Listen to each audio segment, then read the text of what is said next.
চব্বিশের গণ অভ্যুত্থানে ছাত্র জনতার যেই গণ অভ্যুত্থান আপনারা জানেন, সেই স্বৈরাচার বিরোধী আন্দোলনে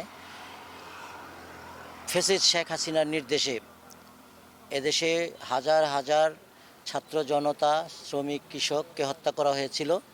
পরবর্তীতে শেখ হাসিনা পলায়ন করেছে। তো আজকে সেই যে অরাজকতা হত্যা, সেই হত্যার আজকে একটি মামলার রায় হতে যাচ্ছে।